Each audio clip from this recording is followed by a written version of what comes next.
케이스가 생각되는 판례들을 꽤나 자세하게 이제 언급을 해놓다 보니까, 그러니까 강약을 모르고 공부할 때는 제일 좋은 것 같아요. 아까 이제 있었던 책들을 보면은 예를 들어서 지금 이렇게 뭐 2페이지, 3페이지 할애해놓은 이런 판례 서술을 거기서 진짜 딱 요지 한 줄로 끝내는 경우가 대부분이거든요. 하다 보면 리딩 케이스 위주로 공부를 하기에는 이 책이 그런 장점이 있다는 걸 말씀드려요. 그래서 이런 특징이 있으니까 여러분들이 공부하실 때 한번 써보시고, 그러니까 본인한테 맞는 방향을 선택하시면 되겠습니다. 그리고 제가 말이 길어지는 게 분명히 이런 질문들 분명히 하실 것 같아서 다 모았던 건데 아신다면 좀 이렇게 좀 넓은 마음을 이해해 주세요. 좀 말이 길어져가지고.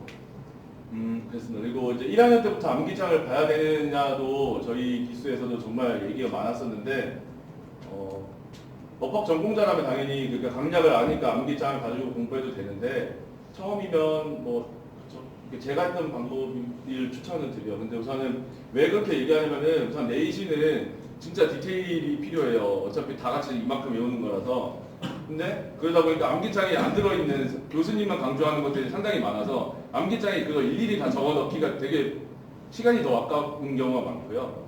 근데 그거에 의해서 변시 같은 경우에는 오히려 그 암기장에 있는 논점 중에 상당수도 결국에는 막판에 볼 필요가 없어요. 그러니까 어차피 볼 수가 없으니까. 그러니까 버려낸 상황이다 보니까 내신 공부를 위해서 암기장을 쓰는 게 그렇게 효율적인지는 모르겠어요. 그러다 보니까 저는 그래서 이제 많이 머리를 굴렸었던 게 이제 내신 공부를 할 때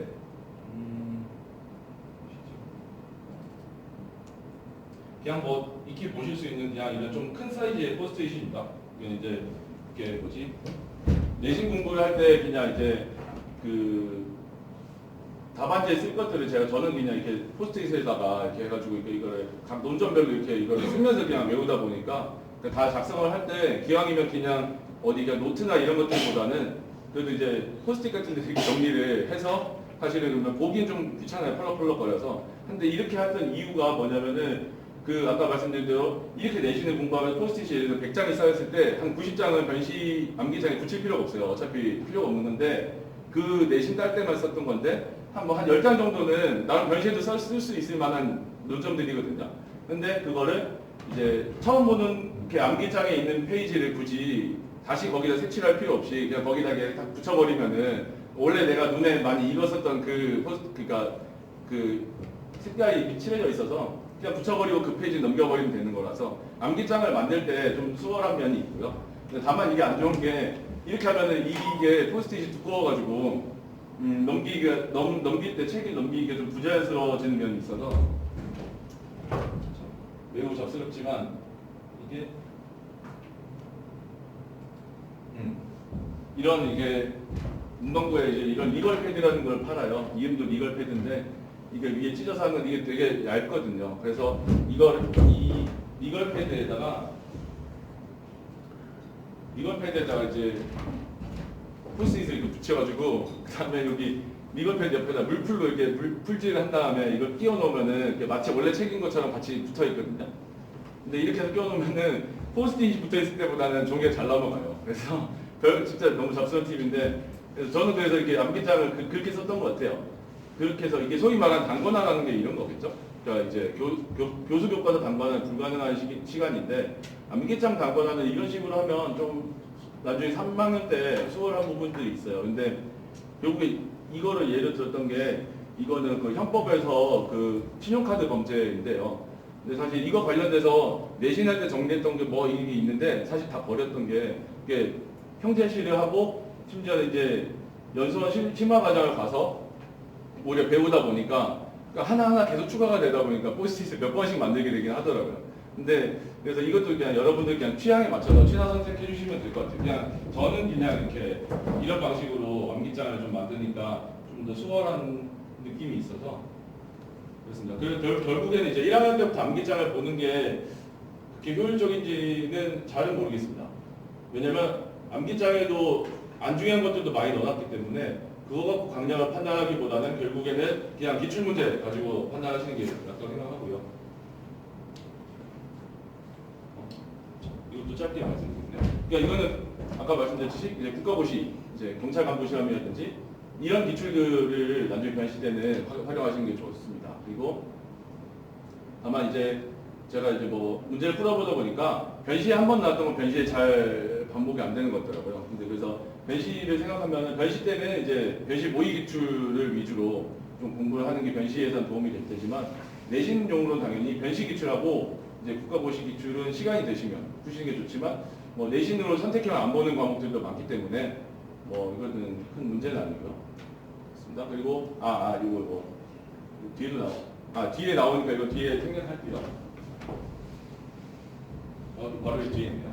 그래서 책을 어떤 책이 좋고 어떤 책을 구매해야 되는지에 대해서 이렇게 질문을 받는다면 저는 이제 대답은 결국에는 그냥 한번 날 잡아서 신림동에 그냥 피크닉 다녀오시는 것도 괜찮아요. 거기 가서 거기 이제 고시서점 가서 그냥 여러 책들 보는데 그래서 아까 그 이론서들 같은 경우에는 사실 뭘 잡아도 괜찮은 것 같아요. 그냥 뭘 잡아도 괜찮고 근데 다만 이제 제가 말씀드린 거는 이제 그런 기출 문제지라든지 사례 문제지를 뭘 고를지를 고를 때는 제 기준은 그거였어요. 그러니까 무슨 사법시험 연구회 이런 식으로 단체의 명의가 아니라 그 자기 이름을 걸고 쓰는 책이어야 되고 그 둘째로는 그냥 무조건 얇은 책이 좋은 거예요. 라고 저는 생각합니다. 왜냐면 자기 이름을 걸고 책을 썼는데 그 사람 마음이 내가 문제지에 없는 것들이 출제가 되고 이런 것들이 싫으니까 최대한 막 양만 늘리려고 한단 말이죠. 근데 그에 비해서 그러니까 그러다 보니까 이름을 달아놨는데 얇은 책이라는 건 그만큼 이제 되게 자기가 이름을 걸고 중요한 것만 추려하는 거라서 그래서 그렇습니다. 그런 의미에서는 강약을 구분하기에는 좋은 기준이라고 생각이 들고요. 거기 가서 이제 책을 보시고 가장 얇은 거 그리고 그 중에서는 이제 내 눈에 왠지 잘 맞는 거 사실 아무거나 선택하셔도 상관이 없는 게 결국 이 로스쿨 3년 내에서는 결국에 다 못해요.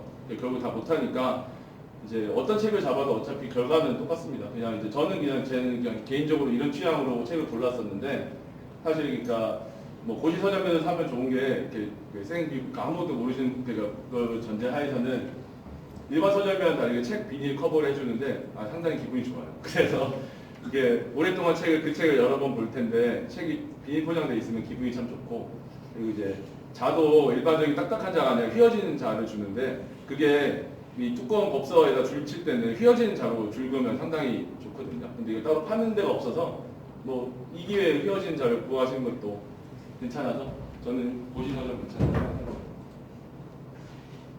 그리고 이건 다 아까 말씀드린 거긴 한데 그냥 뭐 이런 게 있다는 것만 말씀드릴게요. 이게 뭔가 학원 강의 유형 중에 학원에 보면은 되게 숨겨져 있는 목차가 이렇게 들어가면 있는데 그 최신 판례 무료 특강이라는 게 저기 합격의 법학원에는 아직 남아 있더라고요. 다른 학원들 좀 많이 없어졌던데 근데 이게 그 최근 6개월 내지 1년의 그 판례들에 대해서 그냥 한 3시간 정도 분량으로 되게 짧게 해준 무료 특강인데 상당히 도움이 돼요. 이거 정말 좋은 강의라서 뭐 이렇게 내신 공부를 하실 때도 뭐 도움이 되지만 변신 때도 이건 무료 특강이니까 책 뭐 10,000원짜리거든요. 대부분 10,000원에 파시니까 이거 무료 특강 들으시면은 그 최신 판례에서 문제들이 많이 나오는데 상당히 효율적으로 정리하실 수가 있고요. 그 나머지 이제 강의들은 여러분들 취사 선택을 하시면 되겠습니다. 그리고 학교 수업은 그렇죠. 결국에는 3학년 때 모든 학교가 다 변시용 강의를 할 거고 1, 2학년 때는 이론 강의를 할 텐데 뭐 판례 강의 따로 안 하실 거고 이론 강의를 하실 때 대부분 이제 수험 적합적으로 하시는 젊은 교수님들이 있고 그냥 아카데믹하게 하시는 분들이 있고 적진 않았지만 그렇죠. 정말 좀 해를 끼치는 분들이 있고 이렇게 있는데 그렇죠. 뭐 어쩌겠어요. 그냥 근데 만약 해를 끼치는 분들이 학교에 있으면 이게 학원 강의 들으셔야 되는 거고 아니면은 저는 이게 들으시면 좋을 것 같아요. 저희도 진짜 교수님 하고 계셔가지고.